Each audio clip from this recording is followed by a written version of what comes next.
I felt it. I think that's the thing. I think that's the way in. And then it has become like kind of like a business as well, because now if I lose that, people would know me. People would Yeah, know. now you Yeah, can't shave. I cannot. I think if I shave, I would lose my weight contract.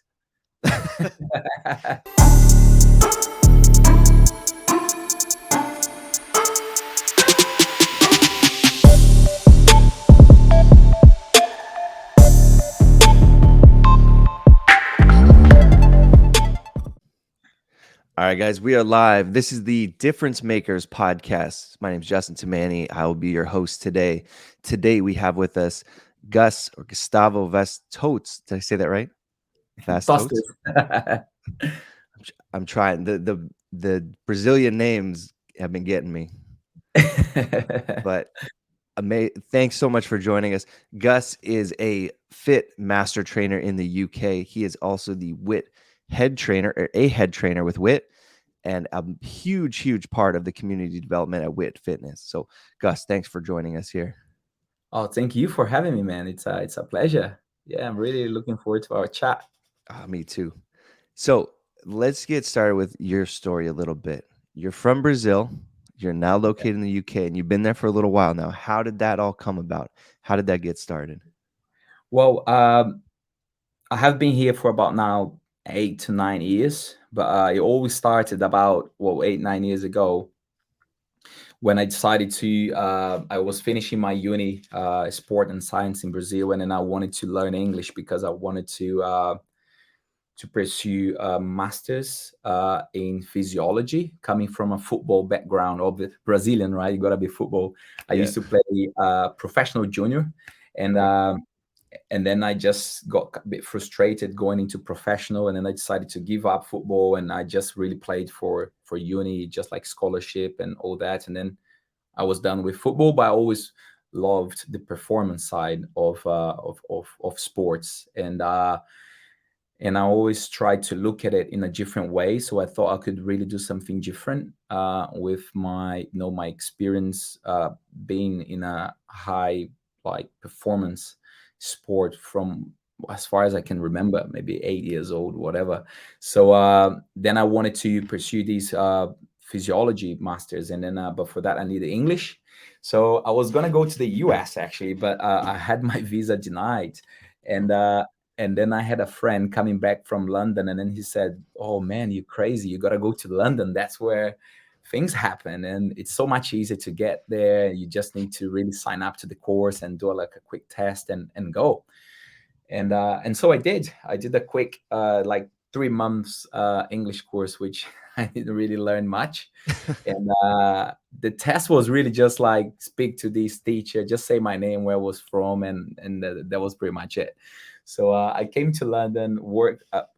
I came to study basically for 2 years, and so I did for 2 years. I was just studying, but but as I had already finished my degree in sport and science, I was a PT back in Brazil, a personal trainer, more of a like a bodybuilding kind of PT. But again, having my performance background, I used to work with a lot of athletes and have a very functional approach to my training, especially because of my experience of all the football training that I used to do. Yeah. And within 3 months that I was studying in the UK. My English wasn't great, but I just decided that if I was to work, I didn't want to be like cleaning toilets or serving, like coffee in a coffee shop, or, like working in nightclubs and stuff like that. I wanted to work in my field, which I knew I was good at. And then I tried to work. I came down to a gym called Fitness First, which is one of the biggest chains in the world. And then I came down and I had like this line like, "Hi, my name is Gustavo. I'm from Brazil, and I'm a PT. I've got a degree." And once I said all these lines, like everything, like in my mind, I was like trying to decorate, like try to memorize Yeah. it for the past 2 hours. The guy at reception said, "Bro, I'm Brazilian too." I said, "Bro, why you didn't say before?" He said, "Monster, it was so funny to see you going through the line. So good. You really had it. So I just wanted you to finish it." But anyway, so this guy just helped me out and got me hooked up with the manager. And even though my English wasn't not even wasn't great. There wasn't English at all. 3 months. Yeah. These guys really helped me, and with all my clients as I had back then, they all helped me. And within maybe 6 months I was there working, my English was actually really good. I could like freely communicate and teach classes, not classes, PT sessions. But when it came to the end of these 2 years kind of visa, I needed to leave. So I decided that if I was going back to Brazil, I was going to go to Rio. Well, I'm not from Rio de Janeiro. I'm from like very like countryside in Brazil, like center of Brazil, close Okay. to the capital, Brasilia. But one of my clients in London said, "Oh, actually, I have a friend, and he's coming back from Miami, and he's going to open a CrossFit gym." And I didn't even know what CrossFit was.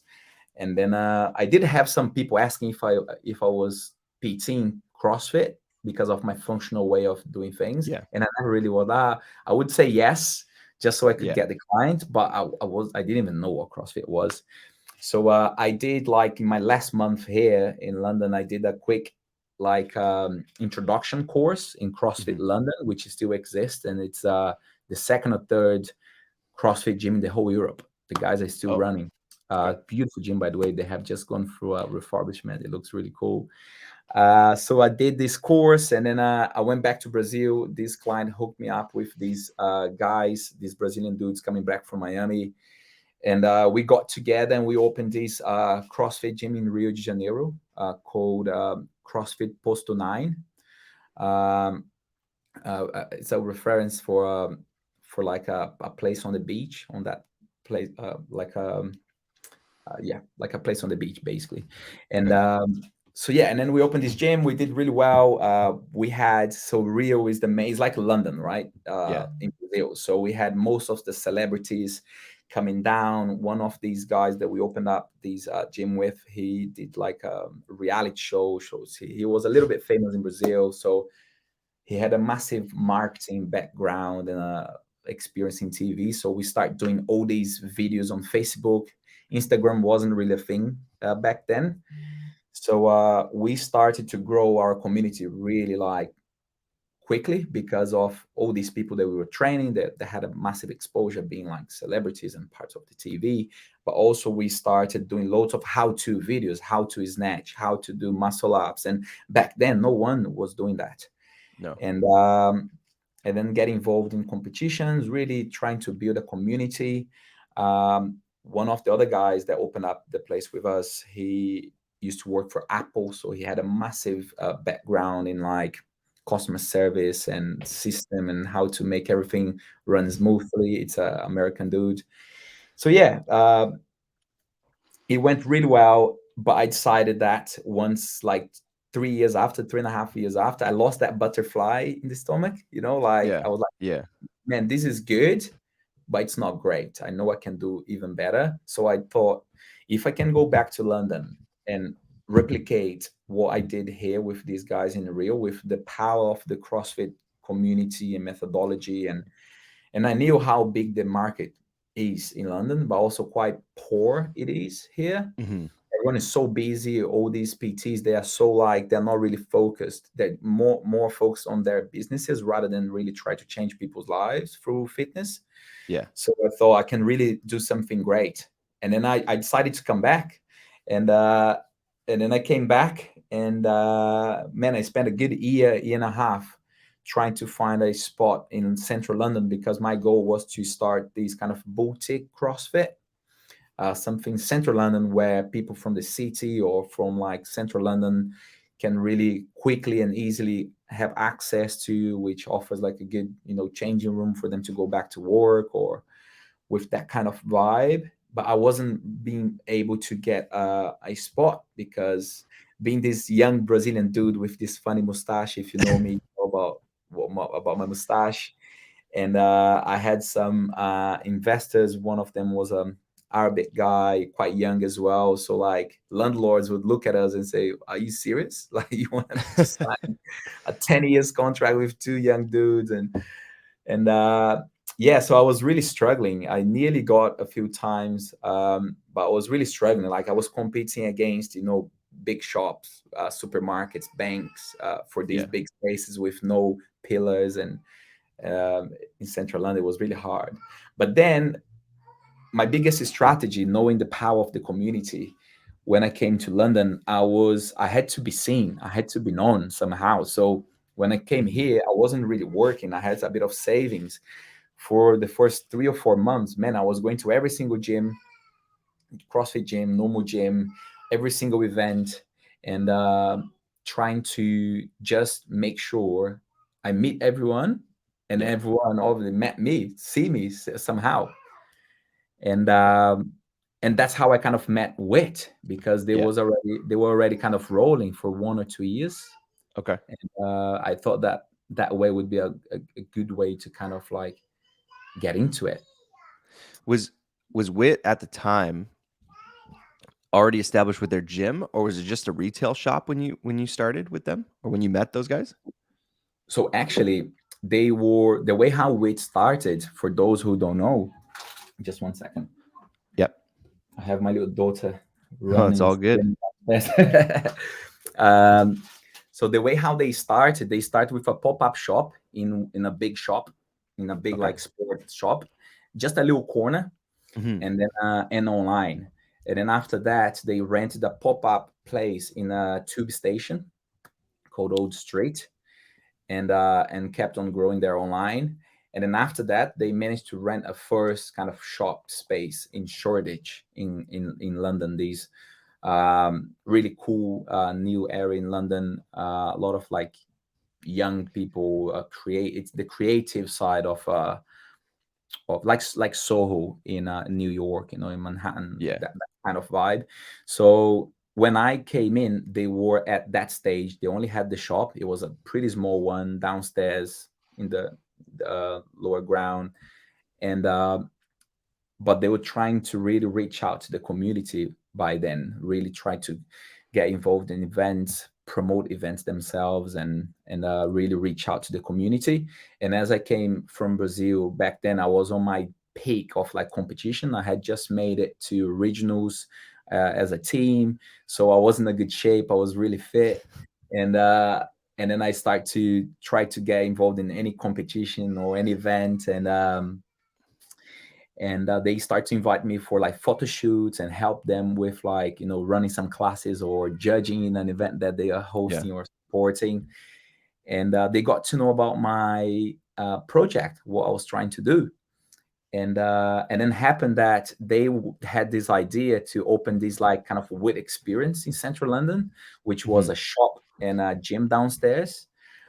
Which there are many places like this. I don't know if you remember back in the days in New York, Fifth Yeah. Avenue had the Yep. the shop upstairs, the a Reebok shop, and then Fifth Avenue downstairs. But it wasn't the same owner. It wasn't the same experience, right? They were like two different companies, just kind of like they were just Yeah, it was convenient like to each other, kind Reebok of. was just on the main level, and you go downstairs, and then there's a CrossFit gym, just Yeah, it was conveniently basically located that. there. Yeah, there was nothing really like working together there. So what we tried to do was to offer, because we all know how passionate the Yeah. CrossFit community are, right? They're Second this to love. none.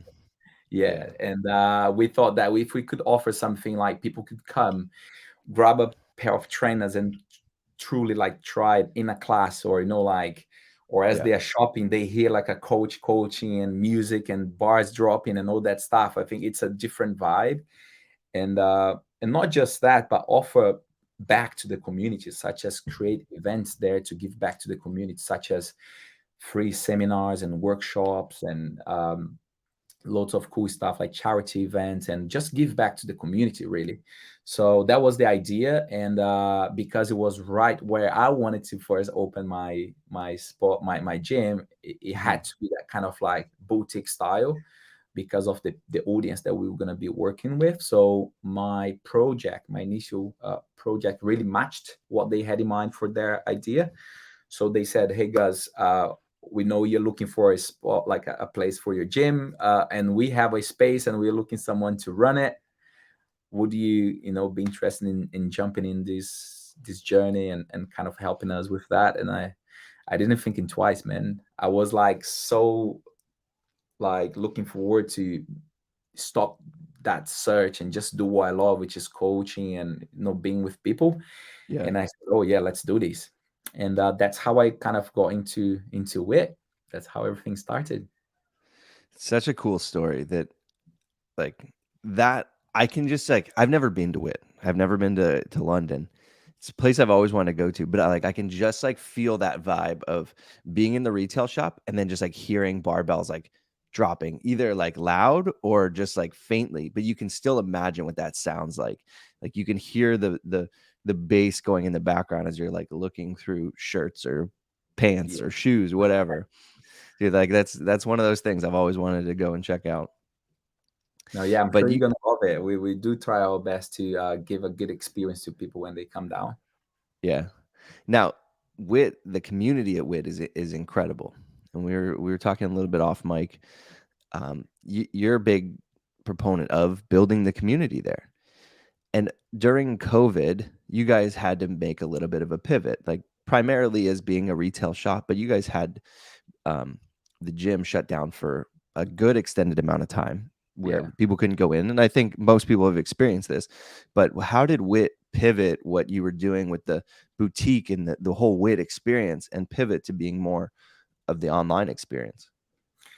Well, basically, what happened was when we took that space, it's right behind the St. Paul's Cathedral. It couldn't be more central, so you can only imagine the rent there, right?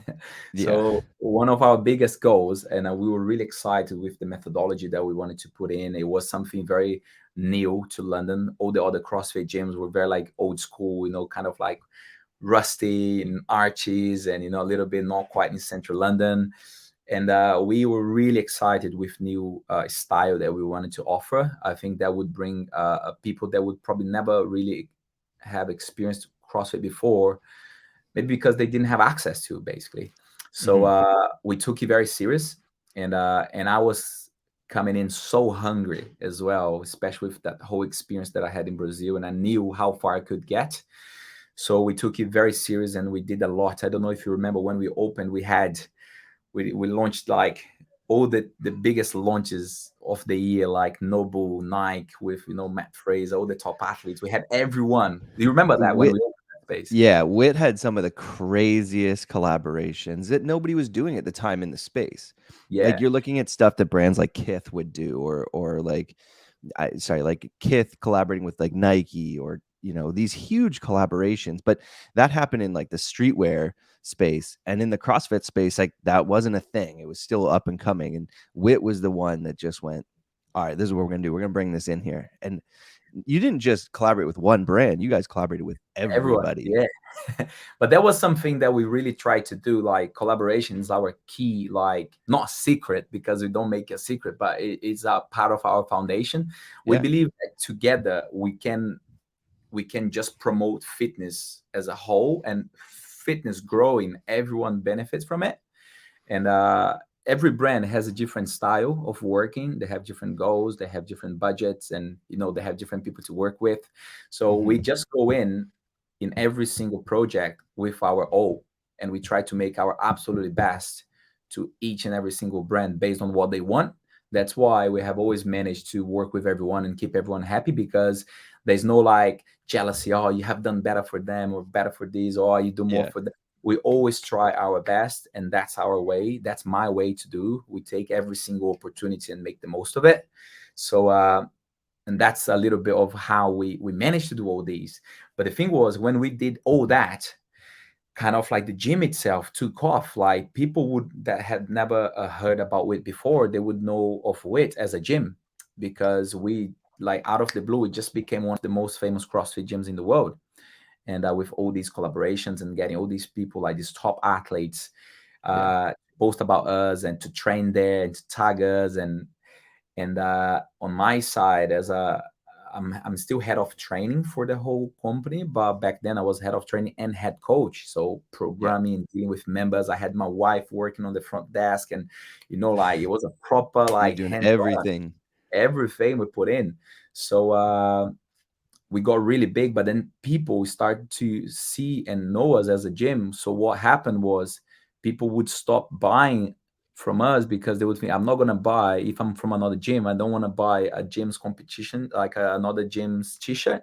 Yeah. You know what I mean? Yeah. So Yeah. we start to lose a little bit the point of like we are a brand and we are a retailer. Yeah, we're multiple brand. We work for the brands, but we are a brand and we Mhm. want to sell our own brand as well. So that is our core, like the business, the core of the business. And that's what really pay for the bills, basically. Yeah. So obviously, and then we really just saw it like in real. That was slap on the face. It was when the pandemic hit, and uh, like luckily we had the online to really support us and keep us together. But a lot of gyms didn't have that, and a lot of gyms closed down, unfortunately. So but then we really realized how powerful our online community was, and we really realized that actually that's where we have to focus. Obviously, give still the best experience to whoever comes into those doors, through those Mhm. doors, and to our members, especially because our members, they are the first people that try. So everything that we put out is because we see the need in our own members. It's kind Yeah. of like a lab for us, that, and we experience, we test, we get the first feedback from our members. So it's not just giving the experience for people that come and join, but also for us to really see which direction we should go as well in some cases. So we just decided that, okay, so how can we keep our members still happy, but now try to maximize that service to our global community. And that's where even my role has changed recently. So now we have hired a new head coach. She started maybe a month ago, and now my role as a head of training, still anything to do with training, I will still oversee it. But will the idea is that I can now try and do what we did in the gym and try and replicate that outside the gym to a broader audience. So reach out to other, like such as, like, for example, we have like I just visited a competition at F45 last week. It was amazing. They, most of Okay. them, 95%, have never heard of WIT before, but they do functional training. Yeah. And it's amazing, you know what I mean, like Paris boot camp, all these other places. And also so many gyms, CrossFit gyms, they support us so much throughout our events, throughout, like, in our events throughout the year. Now I get the chance to go visit them, say, hey, buddy, you want to run an event for your members? I can come down, host it, MC it, bring some prizes for your member. Let's do it. And, Yeah. like, so now my role is a bit more of this community training manager, let's say like Yeah. that, so to Yeah. really reach out and try to bring a little bit of this WIT experience worldwide. Um, and yeah, so that's my goal now. And all that happened throughout the pandemic. So obviously it was a massive hit, but it did help us open up our eyes to the real side of our business and what will really maximize our reach. When you say, you're traveling to all these other gyms and you're expanding the WIT community, and not just CrossFit gyms, which is great to hear that it's within the whole like fitness community. Um, are you traveling within the country, or have you started going a little bit more international, or what's kind of your plan with promoting? Well, you have been to Wodapalooza, right? Oh yeah. So, Yes. for example, Wodapalooza was a classic example. Wherever we go now, we try to bring the full weight experience. Yeah. So whenever we went, so if you were there on the 2019, right? I think I remember you saying. Yeah. Do you remember the weight shop? We had the shop, and then we had the gym on the It's side. it was a pretty sweet setup. And was it 19 or the 18 that we had a proper gym? I think that the 19 was the last one before the pandemic, wasn't it? So you were there in 19 and 20. 19 there was a gym, but I don't know how big it was in Oh 20, but yes, 19 was a gym. It was there like was a you probably fit like 5 people, 10 people working out at a time yes, there. after And then that, you had yeah. the retail shop right there. Yes, so yeah, I'm a bit confused with the pandemic. We kind of lose track. But yeah, the 19 was the first time we went. We had this full experience, which we had the gym, the shop, which was obviously the main goal there, Mhm. as a retailer to sell, obviously, but also we used the gym to bring awareness. So we would run classes throughout the day, activations, meet and greet with athletes, and really bring the community, get the community involved and engaged through WIT. That was our goal. Rather, like it could be through shopping or through classes or through meet and greet, or just athletes coming in and warming up there because the warm up area was too packed and the soil was free, and then, well, yeah, come in and use it. So and then now everywhere we go, we try to bring the full WIT experience, being that. So in the CrossFit Games 2019, in that same year, we did the same. We brought the full experience. 19 or 20, again, I'm lost, but Would have been 19. 20 was the pandemic one. yeah. So we brought the full experience, the massive gym in the back of the shop, and it was amazing. And we're gonna do so. Carry on doing those things and going around wherever we go. We're gonna try and bring the full experience, because that's how we want people to know us, how we want people to remember us. Because obviously, if they hear about it, if they see something, they might remember us. But if they feel something with WIT, they'll never forget it. They come in, they have a great time, they will feel that energy, they'll never forget us. They're going to be truly connected with us, either if they buy from us or not. And that's the way we want to get into the market, really getting people to know us as being as passionate about it as they are. And we do it for them because we are equally just as passionate about it. But yeah, so we started actually going outside, and then now that I'm not as head coach anymore and have a bit more time, I'm starting to go inside. And so for example, this Sunday I'll be emceeing a competition in it would be a competition gym, right? Because it's like next door to us. They're hosting a competition there, and I said, hey, I'll come down and help you guys with that and MC. And for next year, with all the traveling now a little bit better, let's hope that it stays like that. I have already 4 gyms booked in for me to come and visit. I'll be in the WODProof again in 2022. Nice. And I have already some gyms locked in for us to come in and run some workshops, seminars, some classes, some like takeovers, and in Miami. So that's pretty exciting. Dude, that's really exciting. I'm excited. I think I'll be down there as well. So there you go. I'll come in. I'll stop in and do a class. I'll do a session with you guys. No, 100%. Yeah, let's keep in touch. We're gonna be around I'm gonna come down like 10 days before the event, just so I can really go around and visit as many gyms as I can and build the buzz a little bit before the event. Unreal. So with that, we also talked about something that you're involved with, is Fit. Yes. So Fit in the UK is an app that delivers virtual training sessions. Yeah. How has blending WIT with Fit been something that you can balance? Yeah. Well, basically, Fit is like a pre-recorded classes, right? So I go into the HQ and a massive studio, really a beautiful setup, and record these classes, which is pretty much functional training. But when they started more as not like for mummies at home, but it was much easier, mostly body weight, and then they start growing. They added loads of, they have like Pilates, yoga, like loads of as well as like strength training.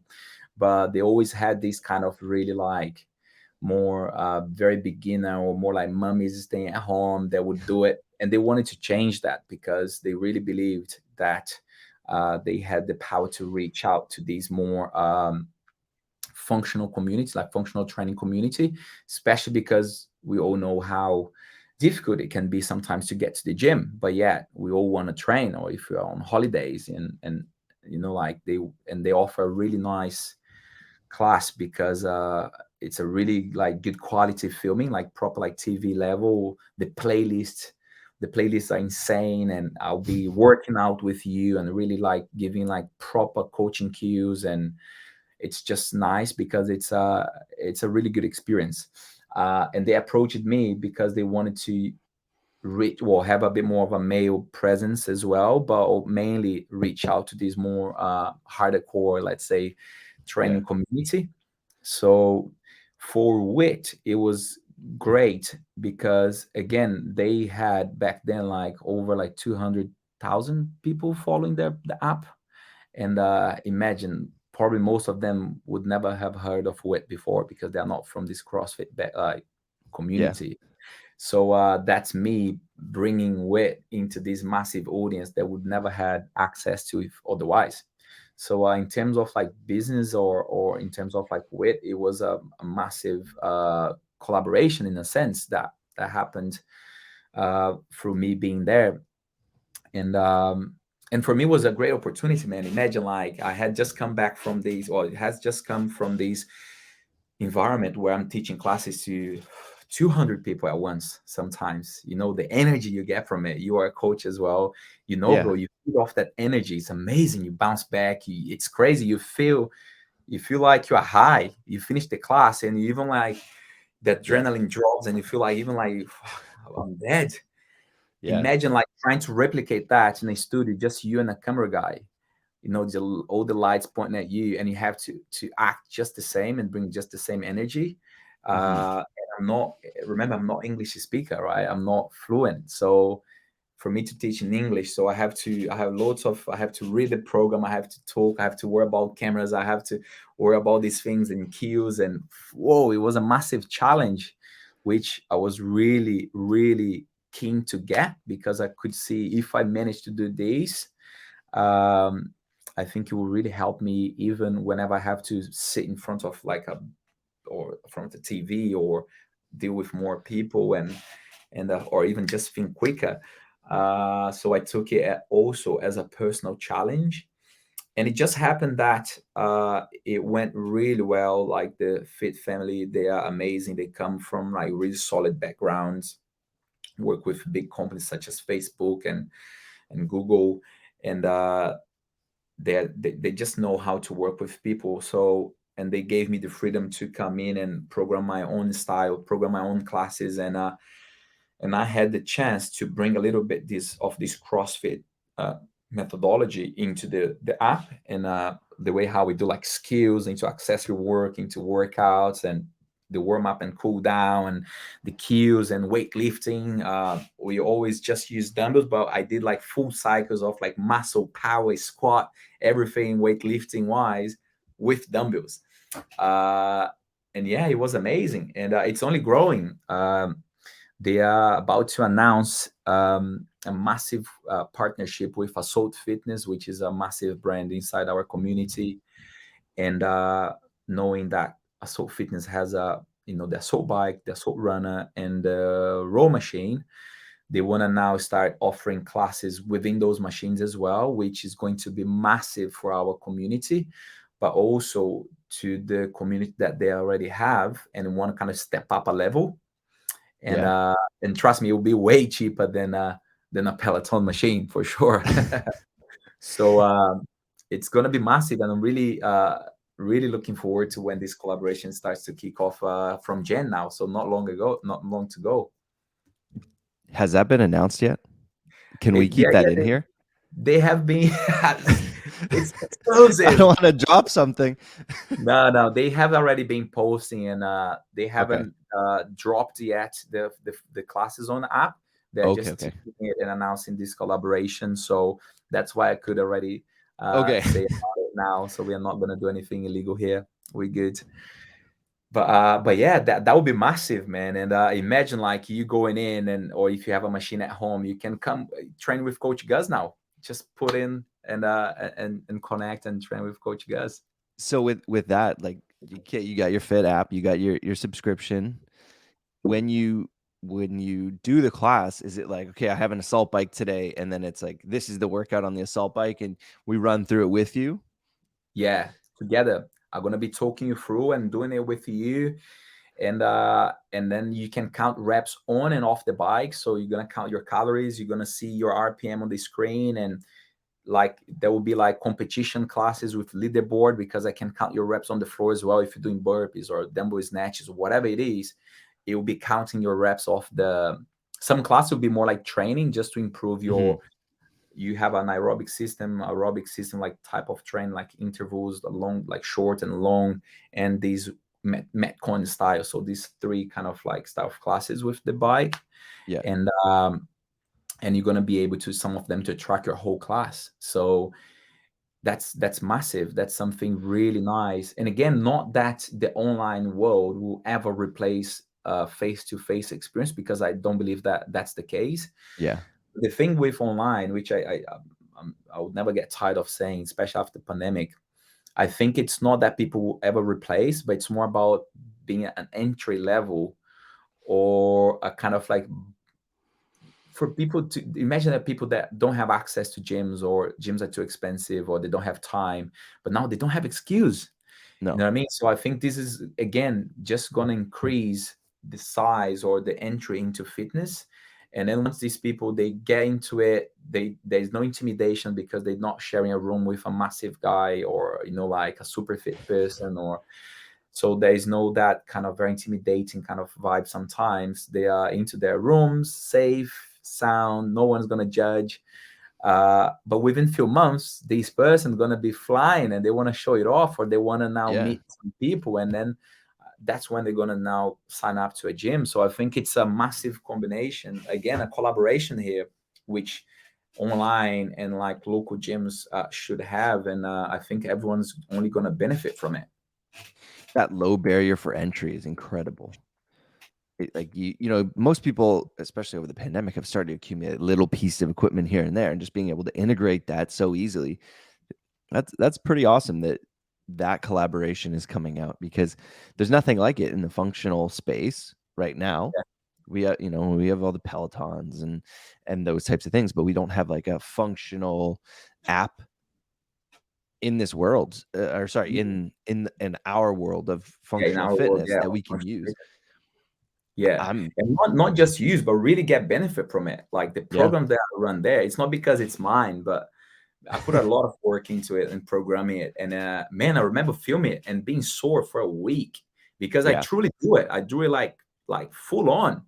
And when Yeah. I first joined, my ego was quite high. I would take like 20 kilo dumbbells, and I was going for it. And man, I would be sore for like 2 weeks, because it really challenges you. It's not like a little fitness app that you just go and break the sweat. It's you can truly get results, like not just no performance, but like aesthetic, and you're gonna really see a change in your body, because it offers you like a full experience. It's really nice. So for the people at home, maybe in the US that have never heard of this, it's fit with 2 eyes, correct? Yeah, double I, yeah. That's FIIT.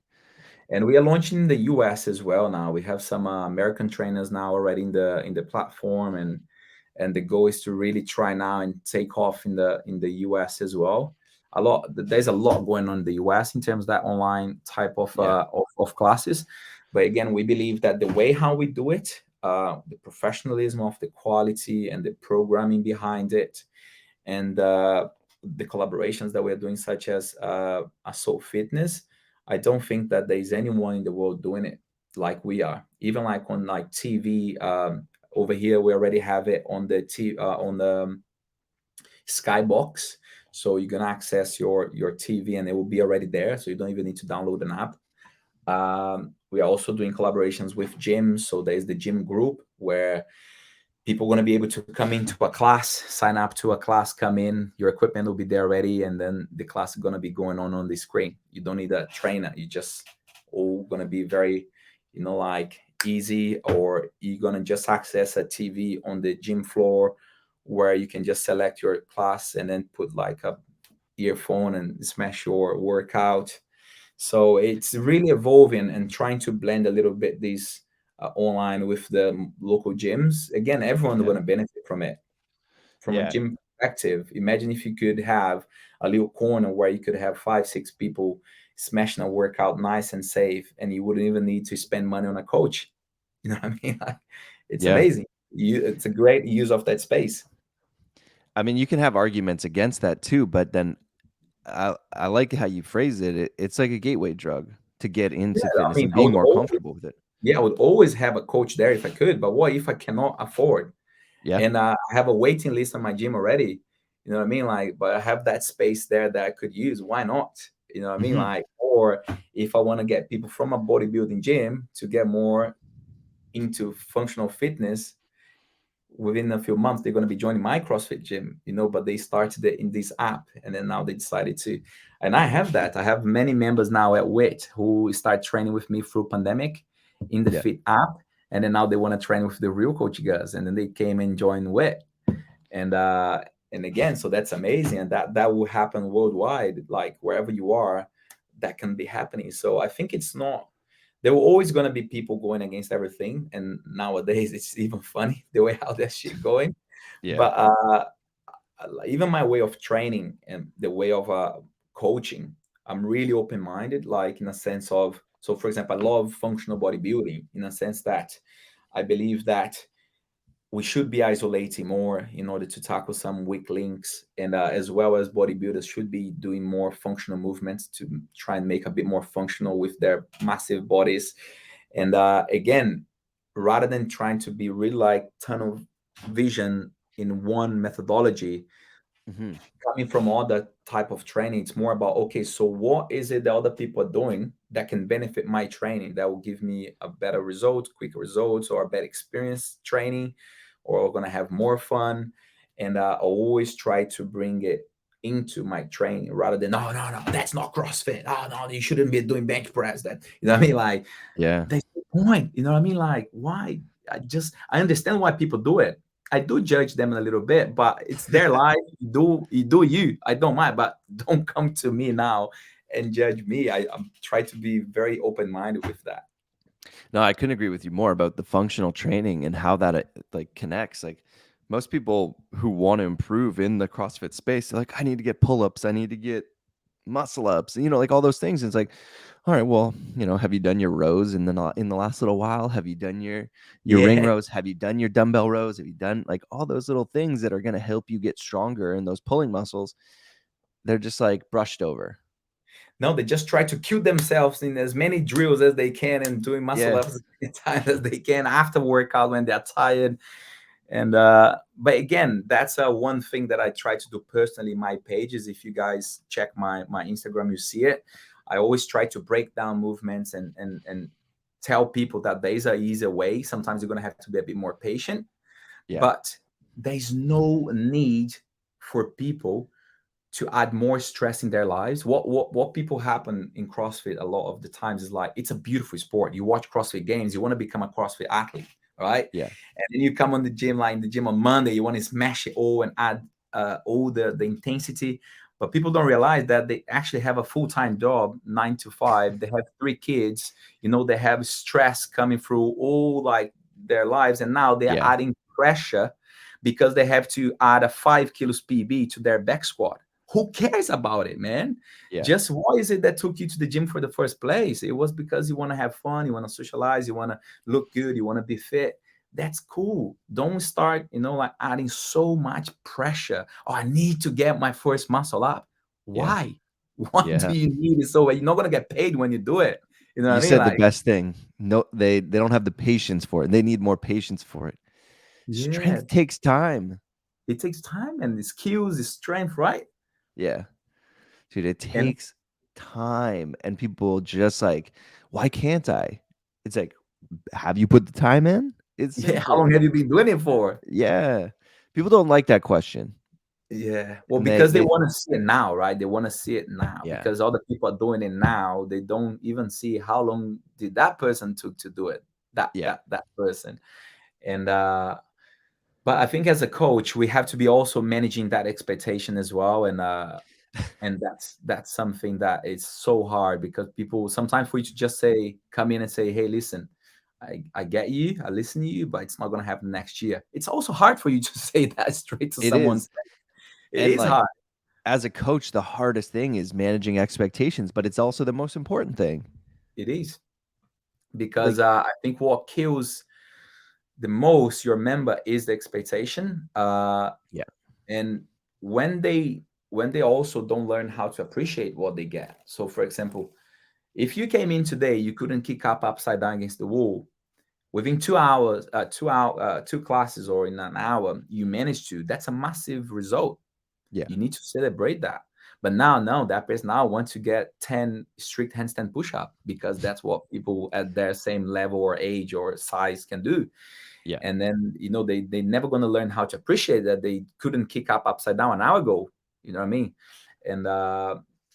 And it's again, that's a massive part of the experience as a coach as well, I think, which brings me a lot of joy, to really be able to turn around and really help people manage their expectations and take them through that journey, learning that the actual fun is not the final result. Because when you get to 100 kilo snatch, you're going to cry because you can't get 105. And then Yeah. after 110, 110, it's never. But the beauty about the journey is the actual journey, the Yeah. process of getting these things. Once you get it, you're going to tell someone, oh, yeah, I've got 100 kilo snatch. And they'll say, oh, nice. But they don't care because another guy your size or smaller is snatch 150. So Yeah. for them, but they don't have that relation. But for you, it's massive because you'll be chasing it for 3 years, but no one cares. No. It's a very interesting. That's the funniest thing is like nobody, like people are proud of you, they give you a pat on the back, but it's like, okay, like, now the barrier for entry into CrossFit is like 125 kilo snatch. You want to be competitive? Go snatch 125. That's my mate, Guy Malheiros, is a big Oh, I was friend. going He to ask you started to about Guy. compete. So when I started competing back in Brazil, when we opened the gym, I was competing elite. And that kid was competing scale with 12, 13 years old, already killing it. Like Yeah. skinny, 12 years old, killing it. And we managed to compete like, I don't even think we managed to compete against each other because I retired before he got to elite level Yeah. in Brazil. But bro, that kid now, imagine, like, and that is because he has been doing it since he's like 10 years old. So now, Yeah. because CrossFit's already 12, 15 years old, you have kids that grew up doing that since they are like 7 years old. So, mate, if you haven't started it when you were 10, sorry, but it's too late now. It has become a professional sport, and that's how Yeah. you roll. It's crazy. It, it's crazy to think about these things like, this next wave, not to talk too much about CrossFit and competing, but this next wave of CrossFit athletes, they're treating this sport like you would treat football or soccer from a young age. And Exactly. that's the new evolution. Like that's the evolution. Before it was, I'm a former XYZ athlete and I'm going to do this now to stay in shape. And then, oh, I really like it. I want to still be competitive in something. Okay, now I'm good. Like, I picked up CrossFit when I was like 25, 26, something like that. But I've been training for baseball since I was 13, 14 years old. Like I've been lifting weights and squatting since I was like in grade 9. So when you get into the sport, you have that background. And now kids are starting functional training, boom, right away. And the ones that stick with it are killing it right now.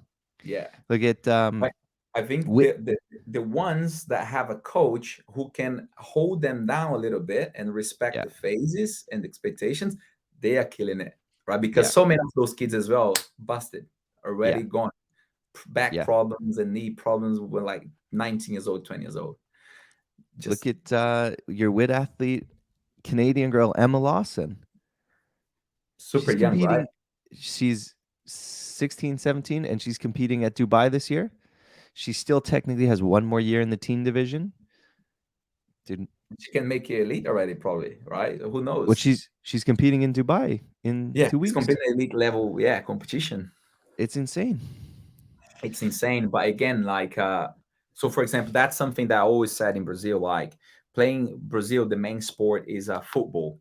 And we Yeah. don't really have like a proper Olympic base kind of like incentive from the government. So, bro, the first time I actually did a deadlift and a proper squat, it was when I moved to London, when I was already Really? 24, 25. Before that, I when I looked at deadlift for the first time, I didn't agree that that was a safe movement to do. I said, man, you're gonna break your back. Mhm. That's not right. And I had already come through like uni and studied all that stuff, it like Yeah. anatomy, physiology, and training and PT and everything. And this is not right. So in Brazil, we don't have that, and many other countries we don't have that. That's why I think the US has made it so, the US and Canada and these countries, Australia, they have made it so much further ahead, because you guys grow up playing all these sports with a massive, not gonna say like weightlifting background, but with a proper strength training. That's a proper like American style training, like Yeah. heavy, like Russian and American and China, like proper. It comes Mhm. from the Olympic kind of like incentive, I think, that there is, or to sport in general. Like anything becomes a professional sport in the US, and it's massive already. Yeah. And I think that it's because they're primarily like more strength and power based sports. Like look at the big, some of the big sports of football, American, yeah, American football and baseball are more like strength power driven sports that are huge.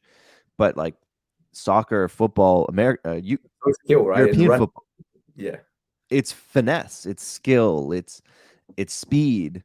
So you have to train for those completely differently. yeah. No, What exactly. And I think that's why now, like you said, kids are now growing up with that, Mhm. and being able to lift the weights that they can lift within like 16, 18 years old. Being in the UK and coming from a football background, like a European football background, was your training or have you seen an evolution of training within that sport that is more functional based, or is it still very much focused on skill and the sport itself? No, I have. It's massive, because obviously I still think that it can improve a lot, because when you look at like Premier League, teams like Chelsea and all these teams, PSG, Yeah. when you watch their Instagram or their documentaries like All or Nothing on Amazon, and you see it, the way how they train, bro, they still squatting, like not even that, like breaking parallel, like Yeah. they doing those very like old school things that you couldn't do, like, Yeah. because I think it's a massive, like, all these teams, they still have these trainers that have been there for like 40 years, and it's really all about the trust and the community they build around it. For Mhm. you to get in, it's nearly impossible. And so I think the process is still quite slow. Although, having said that, it has changed a lot, and you can see that, bro. You have now, it's very common, Thiago Silva, Cristiano Ronaldo, Daniel Alves, guys playing at a really high level at 37, 38 years old, 40, Yeah. 41. Goalkeepers, Buffon, the Italian dude, just retired with 43 years old. He was playing up to like 41, 42. Y- So at a really high level, like, Champions League level. Yeah. So yes, it has changed, but I think I would be more, not just mainly the training, but I think mainly the way how athletes now look at the sport and become an athlete, professional athlete. Footballers back then, bro, like drugs, drinking, Yeah. girls, and partying, like Romario, Ronaldo, those guys, they Yeah. would not even train; they would just come and play. But nowadays, people are taking more serious. All the, like not drinking, less drugs or no drugs, and training more, and all the recovery bit. I think the season now is so heavy that they take the recovery really serious, and Mhm. science has improved a lot on that. How far can you push the boundary without being a actual, like, like drugs? But Yeah. they take all sort of stuff as far as they can before they get into like a drug test, into that recovery process, and like Theragun and all the everything, like cold bath and all these, like, the electric, everything that nowadays they have access to. Surgery, recovery from surgeries and injuries is different. Drugs that they take for these injuries are different. So I think training can still improve, looking at what they do, but I think that comes from more from a culture, yeah, cultural kind of way, how they bring trainers and professionals into these like super, even like all the sports such as like athletics and all these Olympic sports. It's Yeah. so old school, right? Everyone is so overprotective of the scheme and the way how they do it. And not to call it a mafia, not to call it a mafia. I'm just being nice. Because you think that, I mean, with a lot of this too, like especially at the high end of professional sports, the recovery is easy to justify, right? Like, hey, you're not recovering. We have things like Whoop and things like, well, I guess Whoop would be a good example of something that's really kind of broken into professional sports where they're wearing it all the time. Yeah. and you can easily see recovery. But from a training side of things, you know, the potential for injury, I think, is feared. Yeah. Even remember when I said about the functional bodybuilding? I Yeah. think that terminology, it has no idea, right? Because functional is anything working more than one muscle group at a time and things that can relate to your day-to-day exercise or movements. That's Mhm. functional, description of functional. And bodybuilding is the complete opposite to it, is isolating one Yeah. muscle group at a time, stressing it to your max, and completely focused on aesthetic and how it looks. So two completely different things. Yeah. But I think where it has blended is I think came to fill a gap that you have just mentioned. The sport has become so competitive now. The reason why I stopped playing, even, I was too short for my position. So every sport now has this body type. Everything's so professional that Yeah. you can be good, but if you're not with the body type, the chance that you're not gonna last long is so big that they not even take you. And Yeah. so having said that, all these sports have become so competitive and so much money, so much pressure involved, and so much business behind it that they realize that they cannot just train specific to their sport anymore because now the season is so long, so intense, and they can afford to injury. So functional bodybuilding came to that. And in my perspective, in my way of looking at functional bodybuilding, obviously it's a bodybuilding that you don't use machines, so therefore you have to engage more muscles in your body to keep your core stable or to access to help you move the free weights, but also any movement that is transferable to a skill within that functional movement that you're going to do. So let's say if you are working your grip, that's just isolating your forearm or your hands, right? But that will Mhm. help you with pull-ups, with barbell cycling, or with Oh, baseball, or whatever that is. yeah. Bro, that's functional bodybuilding for me, even though it's a proper bodybuilding because you're isolating it fully, Yeah. but it's transferable to a very functional skill that you need. So I think athletes, high-level athletes, realize that throughout the season, they have to isolate more and be more focused on these weak links that are going to come up every now and then, or weak links that they have been working throughout their lives or careers that has always been kind of like reoccurring. And so I Yeah. think they just also became a bit smarter, or even the technology to really identify now the what is it that is weak, and Yeah. really like going straight to the point and then just making sure you look after it the whole year long. I think yes, I think in that sense functional fitness has been very more used now, not just in CrossFit, but in all the other sports as well. Dude, some of the metrics, like you just mentioned, the things that they are able to measure now in performance is incredible. It's crazy, Like right? we got baseball players that are wearing sensors on their arms to detect the amount of strain that their arm is going through while they're throwing a ball. It's Like crazy. that's crazy. Bro, like but again, is how athletes, how serious they take their career nowadays, because Yeah. they have such massive pressure. Like they cannot go skiing, or like they cannot even like hurt their hands because Yeah. otherwise got to get inflamed. And then if they're playing sport with hands, they won't perform the same. So wearing gloves for this or for that, and it's crazy, but that's the way how it's going now. And I think if you don't adapt, you're not going to make it.